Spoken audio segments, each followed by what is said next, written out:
Assalamualaikum warahmatullahi wabarakatuh. Perkenalkan, nama saya Indah Ramadhani Putri, mahasiswa Universitas Muhammadiyah Riau, Fakultas Ekonomi dan Bisnis, Prodi Manajemen. Di sini saya akan mempresentasikan hasil materi pembelajaran dari pertemuan 2 hingga pertemuan 7. Yang pertama ada konsep dasar manajemen. Konsep dasar manajemen itu terbagi menjadi organisasi dan manajemen. Organisasi adalah sekelompok orang yang bekerja sama dalam suatu struktur dan koordinasi tertentu dalam mencapai serangkaian tujuan bersama. Yang membedakan adalah tujuan dari organisasi tersebut ada yang bertujuan secara finansial dan ada bertujuan secara tidak finansial. Yang kedua ada manajemen.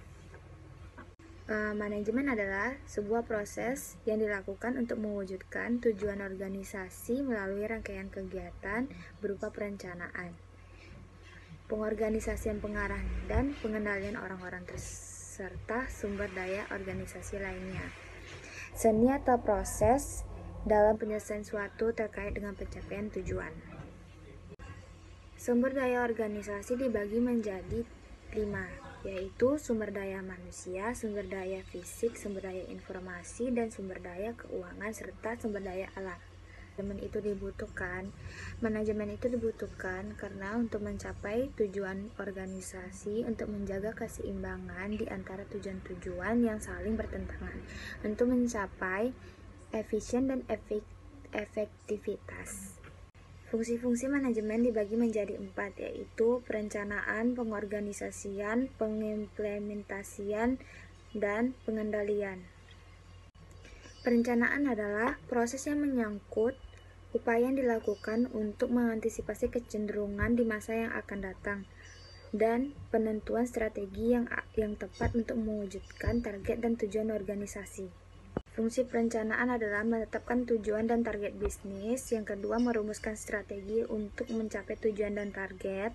Yang ketiga, menentukan sumber-sumber daya yang diperlukan. Yang keempat adalah menetapkan standar-standar indikator dan keberhasilan. Pengorganisasian adalah proses yang menyangkut bagaimana strategi yang telah dirumuskan dalam perencanaan didesain dalam struktur organisasi yang tepat dan tangguh. Fungsi pengorganisasian dibagi menjadi 4, yaitu mengalokasikan sumber daya dan menetapkan tugas serta prosedur. Yang kedua, menetapkan struktur organisasi, garis kewenangan, dan tanggung jawab. Yang ketiga, kegiatan perekrutan, seksi, pelatihan, pengembangan SDM. Yang keempat, menetapkan SDM pada posisi yang paling tepat. Fungsi implementasi dibagi menjadi 3, yaitu pengimplementasikan proses kepemimpinan, pembimbingan, dan pemberian motivasi kepada tenaga kerja. Yang kedua, memberikan tugas dan penjelasan rutin mengenai pekerjaan. Yang ketiga, menjelaskan kebijakan yang ditetapkan di perusahaan. Pengendalian atau pengawasan adalah proses yang dilakukan untuk memastikan serangkaian kegiatan yang telah direncanakan, diorganisasikan, dan diimplementasikan bisa berjalan sesuai dengan target yang telah ditentukan. Fungsi pengawasan atau pengendalian dibagi menjadi 2, yaitu mengevaluasi keberhasilan dalam pencapaian tujuan dan target bisnis sesuai dengan indikator yang ditetapkan. Yang kedua, melakukan tindakan korektif dan solusi atas adanya penyimpanan dan masalah yang terkait dari pencapaian tujuan dan target bisnis. Fungsi operasional manajemen dibagi menjadi 4, yaitu manajemen SDM, manajemen pemasaran, manajemen keuangan, dan manajemen operasional. Manajemen SDM adalah penerapan manajemen berdasarkan fungsinya untuk memperoleh SDM terbaik bagi bisnis. Manajemen pemasaran adalah pada intinya berusaha untuk mengidentifikasi apa yang dibutuhkan oleh konsumen. Manajemen keuangan adalah berdasarkan fungsinya memastikan bahwa kegiatan bisnis yang dijalankan mampu mencapai tujuan secara ekonomis yang diukur berdasarkan profit. Yang terakhir ada manajemen produksi atau operasional. Fungsinya untuk menghasilkan dan memastikan produk sesuai standar yang ditetapkan dengan teknik produksi yang seefisien mungkin.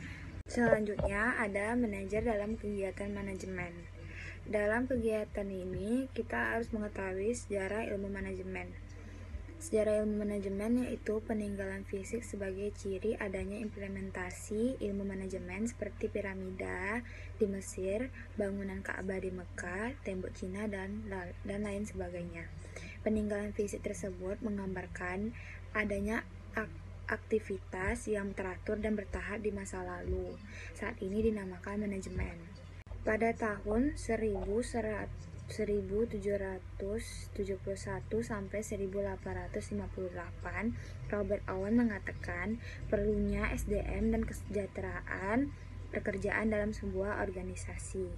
Dan Charles Babbage dari tahun 1792 sampai 1871 mengatakan pentingnya efisiensi dalam kegiatan produksi, khususnya dalam penggunaan fasilitas dan material produksi. 3 kelompok pemikiran terdahulu dalam ilmu manajemen. Yang pertama, perspektif manajemen klasik, yang kedua, perspektif manajemen perilaku, dan ketiga, perspektif manajemen kuantitatif. Ada 4 gagasan GAN dalam manajemen. Yang pertama, kerjasama yang saling menguntungkan antara target kerja dan pemimpin. Yang kedua, seleksi ilmiah tenaga kerja atau karyawan. Yang ketiga, sistem insentif untuk merangsang produktivitas karyawan dan pengorganisasian. Yang keempat, penggunaan instruksi kerjasama yang terperinci. Dan adapun kesimpulan mengenai perspektif manajemen klasik yaitu kontribusi manajemen klasik ada 5, yaitu spesialis pekerjaan, yang kedua studi mengenai masalah beban kerja, yang ketiga metode ilmiah dalam manajemen, yang keempat dikenal fungsi manajemen, yang kelima prosedur birokrasi. Materi selanjutnya ada lingkungan dan budaya organisasi dan bisnis internasional. Lingkungan dan organisasi bisnis. Lingkungan dan organisasi bisnis adalah sebuah perusahaan atau organisasi bisnis yang beroperasi di sebuah lingkungan tidak dapat menafikan bahwa selain kegiatan bisnis yang dikelolanya, organisasi tersebut juga terlibat dalam lingkungan sekitarnya. Pada praktiknya, perusahaan barangkali perlu memikirkan untuk merekrut tenaga kerja dengan memprioritaskan tenaga kerja di sekitarnya. Dan selanjutnya, lingkungan internasional dan kegiatan bisnis. Lingkungan internasional adalah lingkungan yang menjadikan peluang sekaligus tantangan atau ancaman bagi kegiatan perusahaan. Sebuah perusahaan perlu memahami lingkungan internasional, terutama jika perusahaan tersebut beroperasi dalam jangka waktu panjang, di mana perubahan ke arah kompetitif global akan semakin dirasakan sebagai sebuah kenyataan yang tidak dapat ditolak. Berbagai bentuk kegiatan bisnis internasional. Yang pertama, kegiatan ekspor dan impor. Yang kedua, lisensi. Yang ketiga, partner. Yang keempat, investasi langsung. Selanjutnya, tanggung jawab sosial perusahaan dan etika manajemen. Tanggung jawab sosial perusahaan adalah corporate social responsibility atau CSR adalah konsep manajemen di mana perusahaan mengintegrasikan sosial dan lingkungan dalam operasi bisnis mereka dan interaksi dan pemangku kepentingan mereka. CSR umumnya dipahami sebagai cara di mana perusahaan mencapai keseimbangan antara kepentingan ekonomi, lingkungan, dan sosial. Sementara pada saat yang sama memenuhi harapan pemegang saham dan pemangku kepentingan.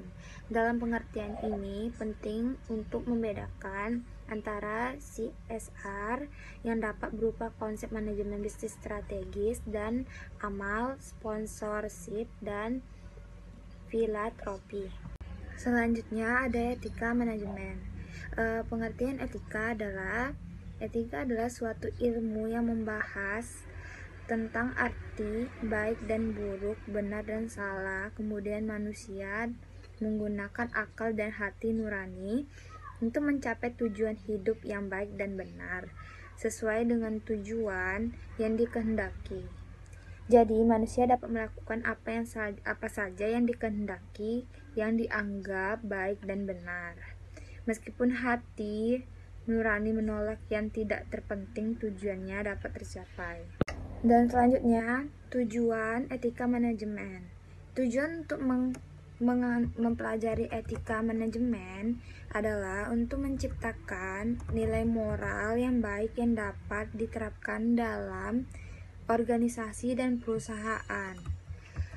Etika harus benar-benar dimiliki dan diterapkan oleh setiap manusia sebagai modal untuk moralitas pada kehidupan bermasyarakat atau di dalam organisasi. Baiklah, sekian yang dapat saya sampaikan. Apabila ada kesalahan kata, mohon dimaafkan. Saya Indah Ramadhani Putri, pamit undur diri. Assalamualaikum warahmatullahi wabarakatuh.